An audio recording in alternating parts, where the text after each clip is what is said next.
we're in for a treat now too, hearing from Bill Harris, or whatever work here. Hello, everyone. Thank you for coming out tonight. It's very difficult to get anywhere in Los Angeles in traffic, especially if you're not in West LA already. So I just want to thank everyone for being here. My name is Zeal Harris. My solo exhibit is called Home Remedies for Driving While Black. And I began this work about a year and a half ago.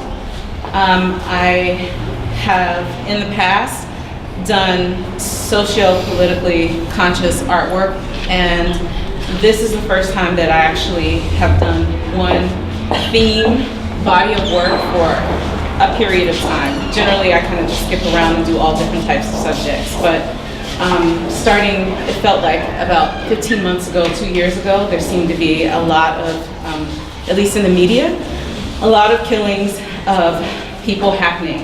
And I really wanted to address those because it's very important to my social network and my friends. And in addition to that, I personally know 4 people who've been killed by police. So I know 5 people who've been killed and 4 of them have been killed by police. Were they all black? They were all black, yes. So, and they were all male, and they were almost all young. So one of them may have been close to 40, but he was the oldest. So all of them were in their 20s at the time that they were killed.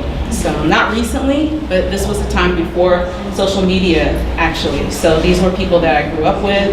They were my friends. They were fellow college students. They've been neighbors. They've been cousins of, you know, boyfriends, that kind of thing. So I really wanted to deal with a few different things, which is the subject of the killings. Then there's also the issue of criminal justice system in America. And then I wanted to present love stories.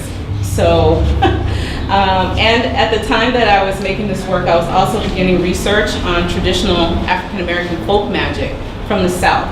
So I was trying to figure out a way how to bring all of it together.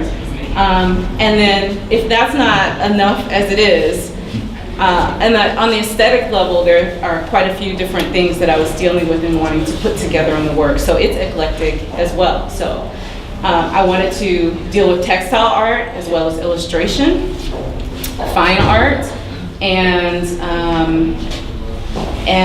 writing. So, you know, narrative writing that actually has text in the actual artwork. So some examples of that kind of work are like Asian, traditional or classical Asian paintings. I know Asian is a really big word, but I can just say Chinese or Japanese, for example. And then I'll also look at a lot of outsider and folk art, and of course, African American artwork and the different traditions that happen in that history. So when it comes to making paintings, I think compared to the dominant, you know, society here in the United States, our tradition is a little thinner when it comes to painting. So, but yeah, so this is one of the reasons why I go to folk art to look at it, because it's really difficult to find idols and examples of African American women who are actually painting narratives or even doing illustration. So I open up, you know, to the world to see what the world has done the past 35,000 years in painting and try to put it all together. So,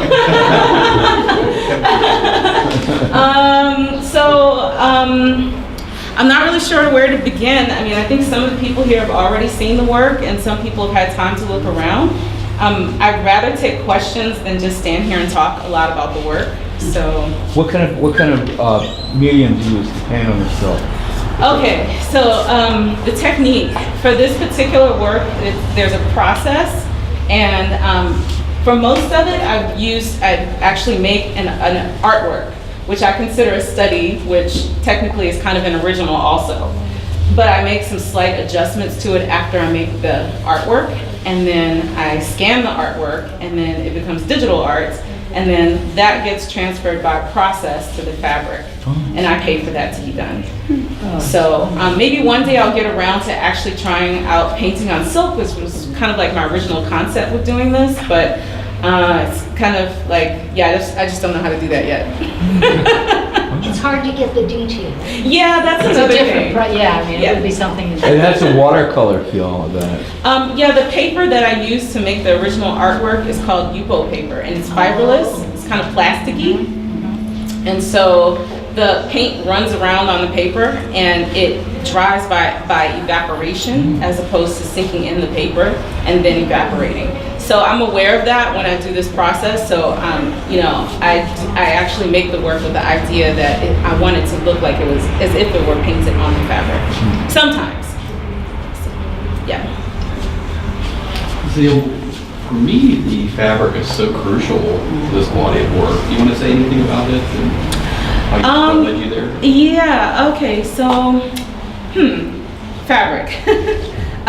When I actually started thinking about this work and how I would approach it, the first two were this orange-ish piece that's hanging on the sort of like quilt hanger. And that one is about a college friend named Prince Jones. Incidentally, he's friends with Ta-Nehisi Coates, who was, I think it was it the Pulitzer, or does anyone? MacArthur Fellow. Yes, but he also was up for an honorable mention, I believe, or nomination for one of the top literature awards for his book, Yeah, he got Between the World and Me. Yeah, he did. Yeah, so he was an acquaintance of mine at college, but yeah, it's kind of like imagine like you're about to go run somewhere and you're like there with Usain Bolt. He was kind of like that. What college was that? This was Howard University in Washington, D.C. He was just very intellectual and like very intimidating. But anyway, we had the same mutual friend, and his name was Prince Jones. And so I started this series with a sketch about Prince. His was probably, of all of the people that I know who were killed, his was a case where, I mean, I could hardly believe, I don't think I believe. There's always, you don't ever really know someone, you don't really ever know what happens in a situation when you're not there, but I feel pretty certain that he didn't do anything wrong. Absolutely all. He didn't challenge, he didn't, like, it's an absolute mystery, and he was like a perfect kind of person, as I knew him to be. Anyways, to go back to the fabric, I had this idea that I would do something similar to the Haitian voodoo drapeau that I love so much, and have actually been to Haiti 1 year ago to see how they were made and participate in an art event in Haiti. And but once I came back and I started thinking about it, I bought all these sequins and I bought beads, and I was like, I am not gonna sew a single thing. I'm not even gonna glue it. I mean, it's kind of like as a painter, I'm like kind of a hardcore painter. Even though this work is on fabric, I'm really a hardcore painter. So I always have these ideas, I'm gonna do something else other than paint, and then I start to do it, and it takes as much or more time than painting. That would be digital art, sculpture, installation. And so I just go back to painting because I feel like I know it better and I have more control over what I'm doing. So, and I really, again, going back to this idea of like this missing history of African American women making fine art, narrative, image-based work, I'm really vested in creating and leaving trace of what a Black woman's imagination looks like. So doing it by hand and illustrating everything out is really important to that history for me. So the first fabric that I tried was kind of like a poly synthetic fabric, because the colors would show up better and it's less expensive than using natural fabric, which again, I think I had this idea that I would use silk or like this really fancy cotton at first, but it ended up being, you know, fake cotton, fake silk.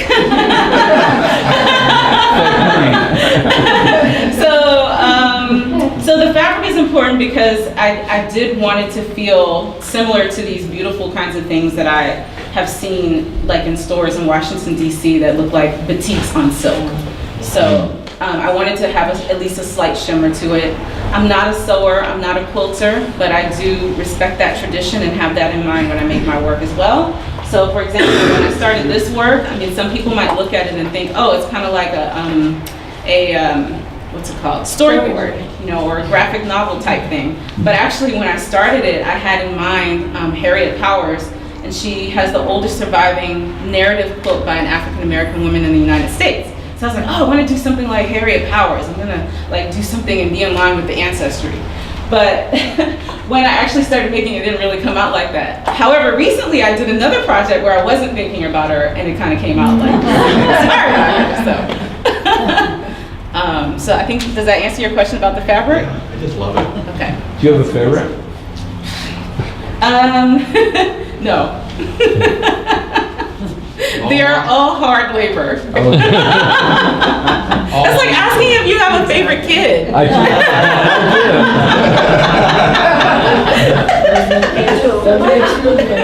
You're just talking about sort of the concept behind this one. I feel like there's an interesting like chronology, the way you kind of organized this story.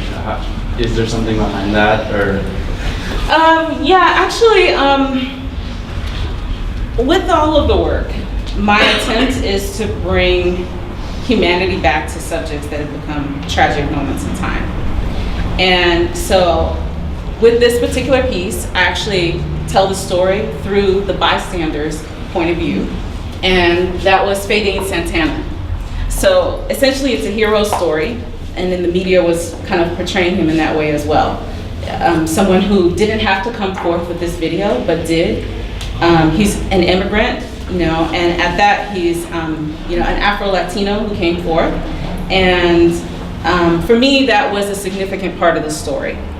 The fact that he came forth with the video, and the fact that he was an immigrant and he was Afro-Latino. So here actually show how the news, different types of news picked up this story, including Latino papers and African American, as well as the mainstream media.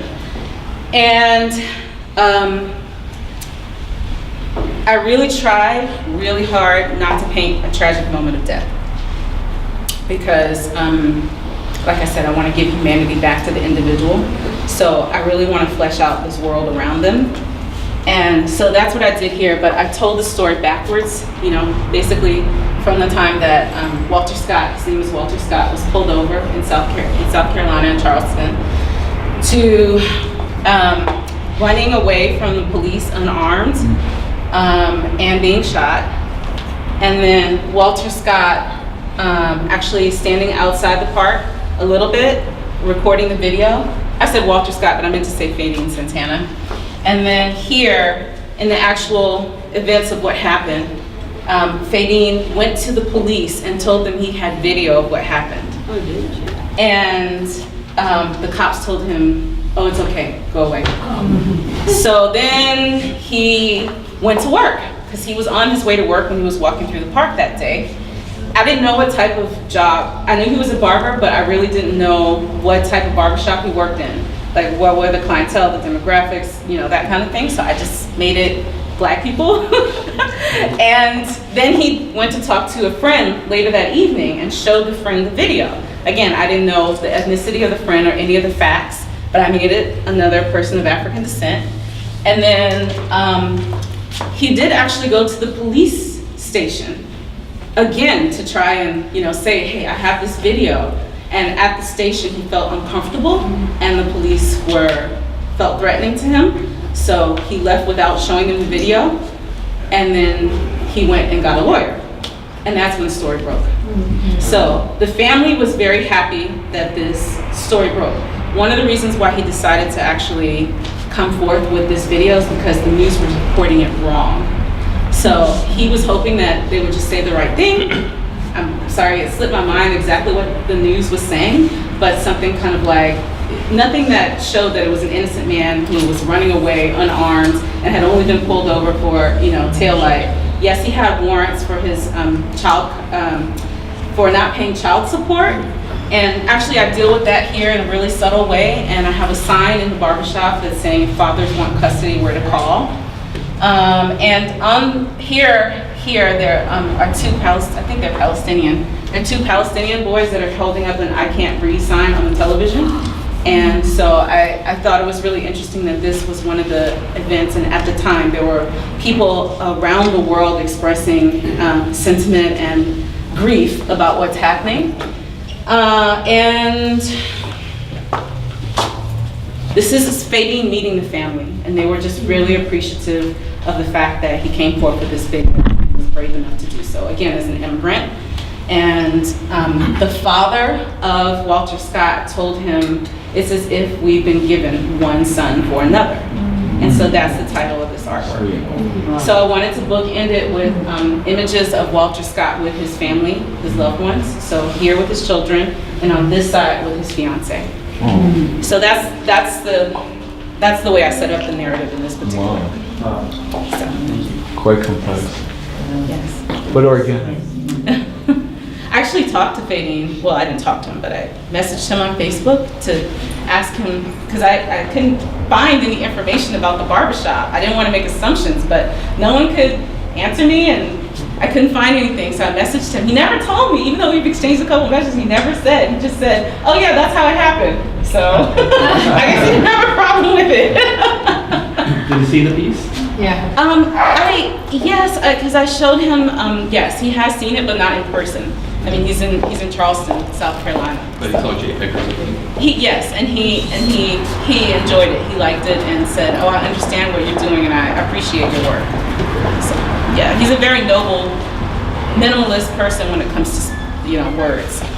So, yeah. Any other questions? Are you thinking about working larger? Yes, and smaller too. I mean, large like Ebony Patterson large, yes. Yeah. Yes, and then small too, because, some stories need to be told small and with intimacy. And also, I don't want to stereotype, so there could be some people who get mad and want to argue about this, but I do feel that the everyday artist sometimes make small work, especially women, and it's important to me to be in line with some of that tradition as well.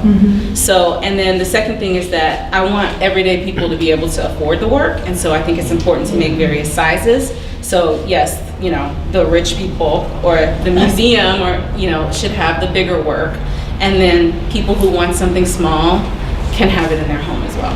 Will they be on fabric material, or would it be on like wood?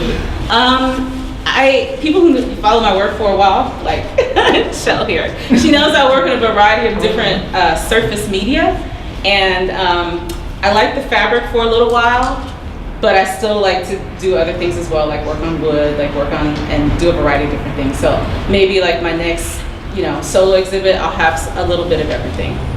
So, yeah. Well, how did you end up incorporating your handwriting into the illustrations?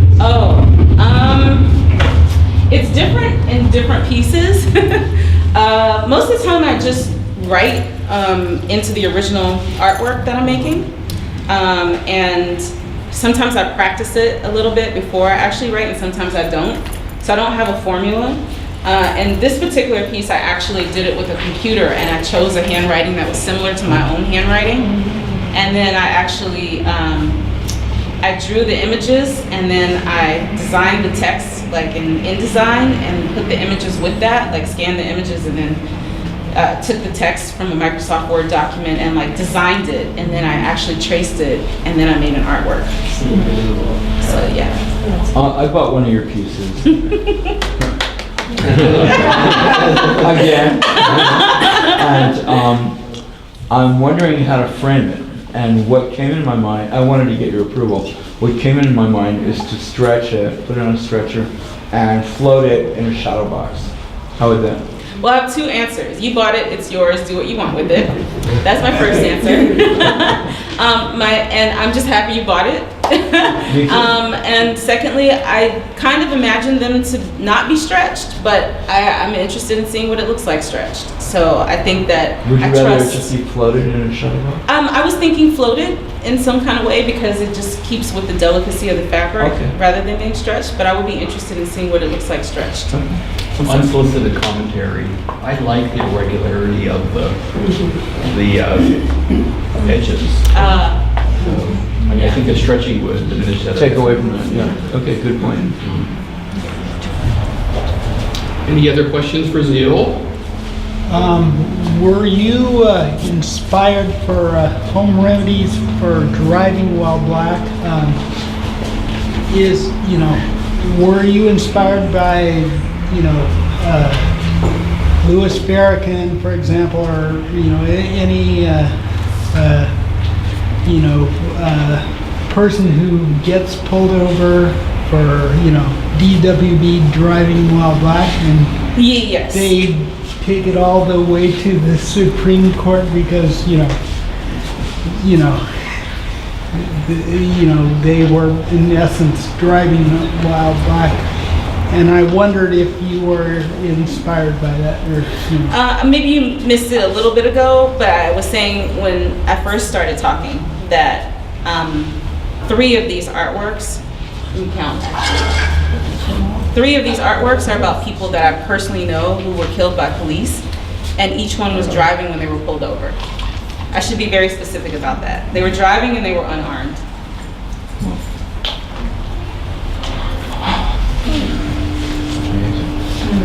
Well, then thank you.